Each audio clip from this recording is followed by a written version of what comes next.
नमस्कार दोस्तों, खबर और मनोरंजन का अड्डा मीडिया पार्क 24 घंटे ब्रॉडकास्ट में आपका स्वागत है। आज हम आपको ले चलते हैं उत्तराखंड की राजधानी देहरादून, जहां पर हमारे साथ में है ऋषिकल्प आश्रम चंद्रमणि देहरादून से सुप्रसिद्ध योगाचार्य एवं आयुर्वेदाचार्य अरुण कुमार जी।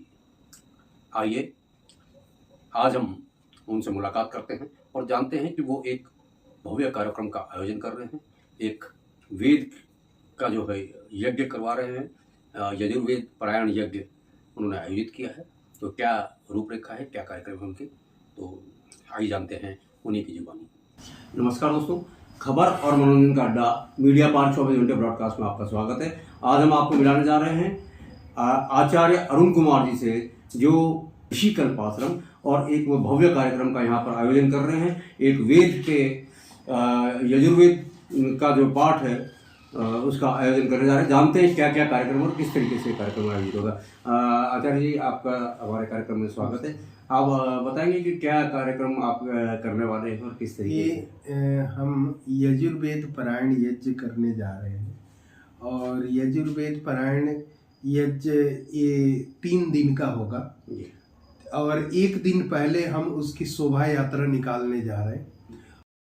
आचार्य जी, ऋषिकल्प आश्रम में आप आश्रम के बारे में बताएं और यहाँ पर क्या क्या गतिविधियाँ चलती हैं, किस तरीके से यहाँ पर जो है आप इस आश्रम को कब से चला रहे हैं? ये ऋषिकल्प आश्रम की स्थापना हमने 2003 में करी थी और तब से निरंतर ये प्रगति के पथ पर है। हम विशेष रूप से यहाँ पर गुरुकुल चलाते हैं।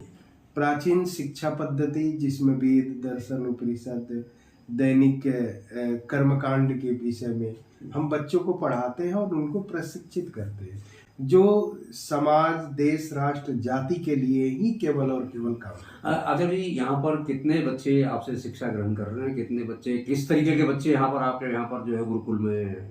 हमारे पास लगभग हर प्रकार के बच्चे हैं, चाहे वो गरीब परिवार के भी हैं, ब्राह्मण परिवार के भी हैं और परिवारों के भी हैं।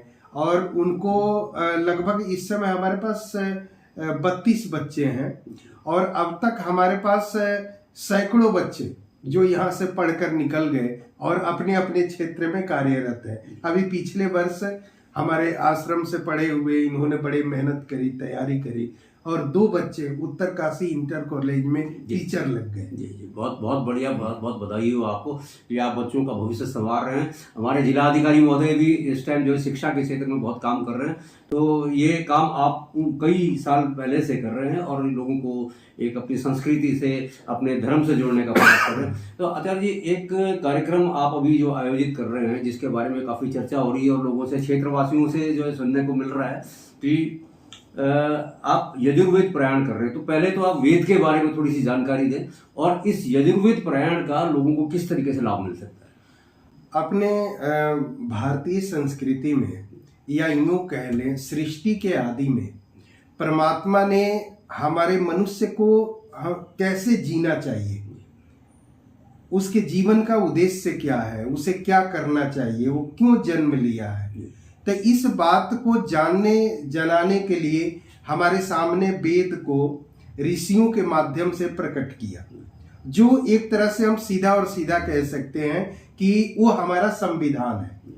हमारे धर्म शास्त्र में सबसे ऊंचा स्थान अगर किसी को दिया जाता है तो वो वेद को दिया जाता है। 4 वेद होते हैं, उन चारों वेदों में हमने एक शुरुआत करी है। हमारी ये सोच है कि हम चारों वेदों से यहाँ पर हर एक मंत्र से, यहाँ चारों वेदों से आहुति दी जाए, यज्ञ किया जाए। उसी श्रृंखला में हमने पहला यजुर्वेद। आचार्य जी, आपकी थोड़ी सी, मैं आपकी बात थोड़ी सी काट रहा हूँ और ये जानना चाह रहा हूँ कि जो वेद, अलग अलग वेद होते हैं, जो 4 वेद हैं, तो उन 4 वेदों के अलग अलग महत्व क्या है? पहले तो आप ये दर्शकों को समझाएं, उसके बाद फिर आप जो है यजुर्वेद के बारे में आप बताएं। जो आप इसमें 4 वेदों में, चारों वेद जैसे कि एक ब्रह्मचर्य आश्रम के लिए होता है, गृहस्थ आश्रम के लिए होता है, एक वानप्रस्थ आश्रम के लिए होता है, एक वेद जो है संन्यास आश्रम के लिए होता है। उसमें ज्ञान, कर्म, उपासना, तीनों प्रकार के अलग अलग वेद हैं। तो हम इस समय कर्म कांड का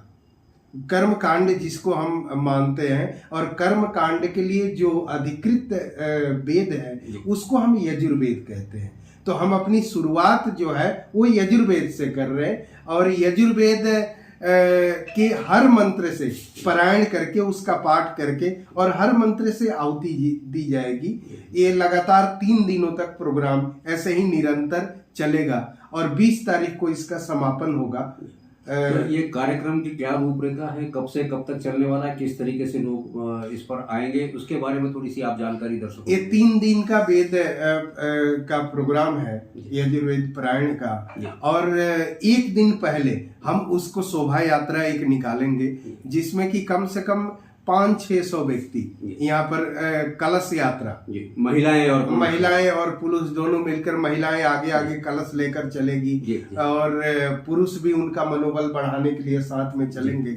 लगभग 600-700 लोगों को हम लेकर, और एक नगर परिक्रमा करेंगे, नगर का परिक्रमा करेंगे, ताकि लोगों में ज्यादा से ज्यादा जागरूकता हो सके कि आखिर वेद है क्या, वेद का कार्य कैसे किया जाता है, वेद कैसे पढ़ा जाता है, वेदों से यज्ञ कैसे किया जाता है। लोग आए ज्यादा से ज्यादा, हमारे मेन उद्देश्य जो है वो करने का ये है कि ज्यादा वो यज्ञ के बारे में आप बताएंगे कि यज्ञ किस प्रकार से होंगे, कब कब इसके क्या टाइमिंग वगैरह रहेगी, ताकि लोग आपके पास जो है अधिक से अधिक संख्या में पहुंच सके। यज्ञ जो है वो 18 तारीख से शुरू होगा। 18 तारीख को 9 बजे सुबह 9 बजे से 12 बजे तक चलेगा, और फिर सायंकाल 4 बजे से 7 बजे तक चलेगा, और फिर 19 तारीख को भी ऐसे ही चलेगा, और 20 तारीख को 9 बजे से 1 बजे तक चलेगा।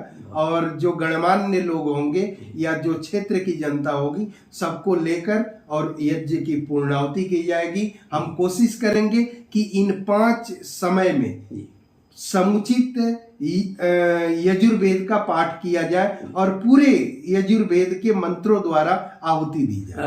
आचार्य जी, एक चीज दर्शकों को बताएं कि कितने हवन कुंड बनाए गए हैं, और प्रत्येक हवन कुंड में किस तरीके से कितने कितने लोग सम्मिलित होंगे, ताकि अधिक से अधिक यजमान वहां पर इसका लाभ उठा सके। यहाँ 3 मुख्य रूप से 3 हवन कुंड बनाए जा रहे हैं जी, और एक समय में लगभग 12 यजमान जो सपत्नीक होंगे, और उसी प्रकार सायंकाल फिर 12 व्यक्ति, और 5 समय में इसको हम बांटकर, और कोशिश करेंगे कि 5 समय में पूरे यजुर्वेद का पारायण करके उनसे आहुति दी जी। इसमें एक चीज और कि क्षेत्र की जनता में जिस तरीके से उत्साह देखने को मिल रहा है, कोई विशेष ऐसे व्यक्ति या कोई ऐसे सरकार की तरफ से या कोई ऐसा व्यक्ति आपके बीच में जो कार्यक्रम में सम्मिलित होंगे? ऐसे तो बहुत लोगों को निमंत्रण दिया गया है, और बहुत लोगों की आने की सूचना है, लेकिन हमारे लिए तो हर व्यक्ति विशेष है। जितने लोग आते हैं, और राष्ट्र के कल्याण के लिए, देश के कल्याण के लिए जितने लोग प्रार्थना में इस शामिल हो जाएंगे, सब हमारे लिए विशेष है।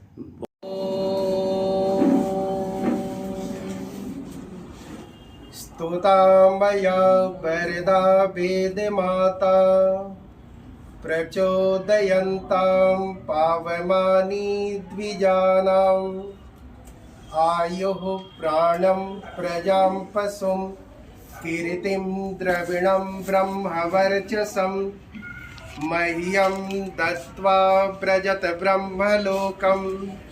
ॐ शान्ति शान्ति शान्ति। ओम।